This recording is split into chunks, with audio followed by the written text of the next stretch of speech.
நாள்தோறும் சத்தான காய்கறிகளை வாங்கி உபயோகிப்பவர்களின் எண்ணிக்கை அதிகரித்து வருவதால் ரசாயன உரங்களை பயன்படுத்தாமல் இயற்கை உரங்களை பயன்படுத்தி விளைந்த காய்கறிகளுக்கு சந்தையில் நல்ல வரவேற்பு கிடைக்கிறது. இதனால் மக்கள் தங்கள் வீடுகளிலேயே தோட்டம் அமைத்து ஊட்டச்சத்து மிகுந்த காய்கறிகளை வளர்ப்பது குறித்த ஆலோசனைகளை வேளாண் அறிவியல் நிலையங்கள் வழங்கி வருகிறது.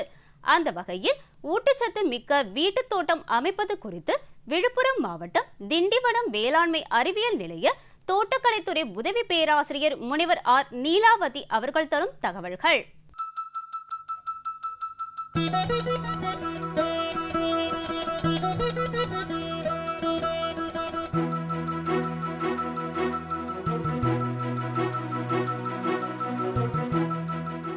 வீட்டு தோட்டம் என்பது நமக்கு புதிதான விஷயம் அல்ல, காலம் காலமாக நாம் கடைபிடித்து வந்ததுதான்.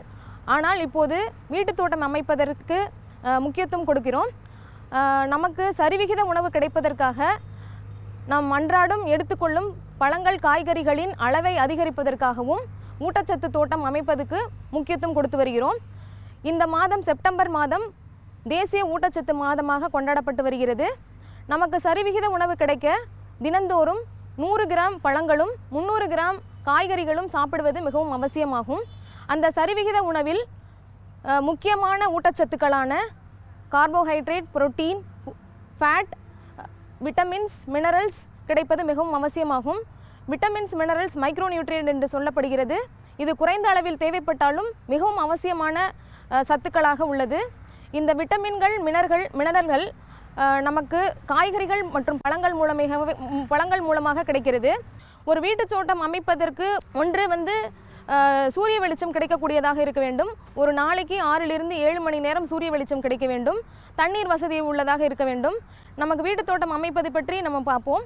வீட்டு தோட்டம் அமைப்பதற்கு முதலில் சிறு சிறு பாத்திகளாக பிரிக்க வேண்டும். சிறு சிறு பாத்திகளாக பிரித்து கொண்டு அதன் வெளிப்புறத்தில் நீண்ட நாள் பயிர்களான பழங்கள் மற்றும் காய்கறிகளை நம்ம வளர்க்கலாம். உள்பகுதியில் சிறு சிறு பாத்திகளாக பிரித்து அதில் விதவிதமான காய்கறிகளை நம்ம வளர்க்க முடியும். தக்காளி, மிளகாய், கத்திரி, வெண்டை, அவரை, முள்ளங்கி, புளிச்சக்கீரை, சிறுகீரை, தண்டுக்கீரை, புதினா, கொத்தமல்லி, கொத்தவரை, கொடி வகைகளான பாகற்காய், புடலங்காய், சுரக்காய் போன்ற கொடி வகைகள் தோட்டத்தை சுற்றி உள்ள இடங்களில் நாம் வளர்க்கலாம். வேலிகள் அமைத்தும் அதன் மூலம் நம்ம வளர்க்கலாம். தோட்டத்தை சுற்றி உள்ள பகுதிகளில் நீண்ட நாள் பயிர்களான அகத்தி, சுண்டைக்காய், பப்பாளி, நெல்லிக்காய், கொய்யா, முருங்கை, வெஸ்ட் இண்டியன் செர்ரி, கலாக்காய், எலுமிச்சை போன்ற கருவேப்பிள்ளை போன்ற செடிகளை சுற்றி உள்ள பகுதிகளில் வளர்க்கலாம். விட்டமின் ஏ சத்து நிறைந்துள்ளதாக பப்பாளியை நம்ம வளர்க்கலாம். விட்டமின் சி சத்துக்காக நெல்லிக்காய், கொய்யாப்பழம், எலுமிச்சை போன்றவற்றை வளர்க்கலாம். அயன் சத்துக்காக கலாக்காய், சுண்டைக்காய் வளர்க்கலாம். இது எல்லாம் தோட்டத்தை சுற்றி உள்ள இடங்களில் நம்ம வளர்க்கலாம்.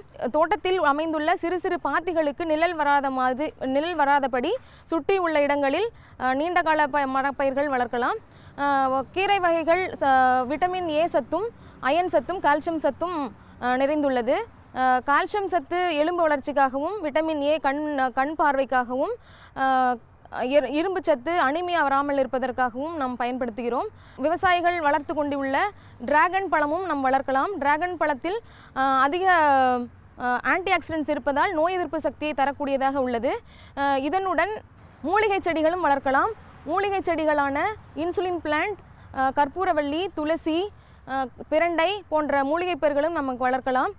இதில் எல்லாரும் இதனை பயிர் செய்யும் போது எல்லா பயிர்களையும் ஒரே நேரத்தில் பயிர் செய்யாமல் ஒரு வாரத்திற்கு ஒரு முறை விதை விதைத்தோ அல்லது நாற்று நற்றோ செய்யும்போது நமக்கு தினமும் காய்கறிகள் கிடைக்கும் மாதிரி நம் வழிவகை செய்யலாம். ஒரு செடிகளும் வளர்க்கும் போது மிக முக்கியமானவை இடைவெளி. தக்காளி ஒரு அடியிலும், வெண்டை 1 அடியிலும், செடி அவரை 1 அடியிலும் நாம் பயிர் செய்யலாம். மிகவும் நெருக்கி நடும்போது அதன் மகசூல் குறையும். அதே மாதிரி நம்ம பயிர் செய்யும்போது நீர் நிர்வாகம் மிகவும் அவசியமாகும். ஒரு பயிருக்கு ஏற்றவாறு காலநிலைக்கு ஏற்றவாறு நம் நீர் நீர் நீர் நீர் பாய்ச்ச வேண்டும். தினமும் நீர் பாய்ச்சுவதனால் செடி வளர்ச்சி அதிகமாவதில்லை. தினமும் நீர் பாய்ச்சும் போது காய்கறியில் உள்ள பூக்கள் உதிர்ந்துவிடும். அதனால் தினமும் நீர் பாய்ச்சக்கூடாது. காலநிலைக்கு ஏற்றவாறு நீர் பாய்ச்ச வேண்டும்.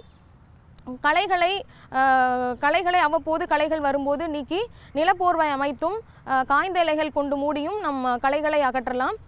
பூச்சிகளையும் நோய்களையும் கட்டுப்படுத்த இயற்கையான முறையில் மண்புழு உரங்கள் கொண்டும் வேப்ப இலைச்சாறு, வேப்பங்கொட்டை சாறு, வேப்ப எண்ணெய் முதலியவை பயன்படுத்தி நஞ்சில்லா காய்கறிகளை நமது உற்பத்தி செய்து தினந்தோறும் நம் அன்றாட உணவில் சேர்ப்பதினால் சரிவிகித உணவு கிடைப்பதுடன் மிகவும் அதிகமான பற்றாக்குறையான இரும்பு சத்து, கால்சியம் சத்து, விட்டமின் ஏ சத்து குறைபாட்டினை குறைக்கலாம். இதன் மூலம் தினந்தோறும் நம்ம சரிவிகித உணவு எடுத்துக்கொண்டு சத்து பற்றாக்குறையின்றி வாழலாம். மேலும் விவரங்கள் பெற முனைவர் ஆர் நீலாவதி அவர்களை 08072469453 என்ற கைபேசி எண்ணில் தொடர்பு கொள்ளலாம்.